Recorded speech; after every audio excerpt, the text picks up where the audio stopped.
যেই ব্যক্তি রাতের বেলা এই দোয়াটি 3 বার পরে ঘুমিয়ে যাবে, আল্লাহর নবী বিশ্বনবী সাল্লাল্লাহু আলাইহি ওয়াসাল্লাম বলেন, সকাল বেলা যখন আল্লাহ তাআলার বান্দা ফজরের নামাজের মাঝে যখন উঠবে, আল্লাহ নবী বলেন রাতের বেলা এশার নামাজ পড়ার পরে, খাবার খাওয়ার পরে আল্লাহর বান্দা যদি এই দোয়াটা 3 বার পড়তে পারে, তাহলে আল্লাহ পাক রব্বুল আলামিন সকাল বেলা ঘুম থেকে ওঠার আগে আগে আমার আল্লাহ তাকে নিষ্পাপ মাসুম বাচ্চার মতো আমার আল্লাহ পবিত্র বানায়া দেই।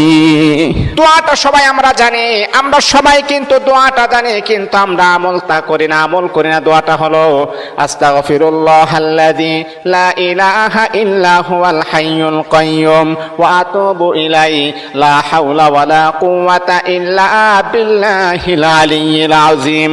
3 বার যদি আপনি পড়তে পারি, ইনশাআল্লাহ আল্লাহ পাক রব্বুল আলামিন আমার আপনার জীবনের সমস্ত গুনাহগুলোকে আমার আল্লাহ ক্ষমা করে দিবেন।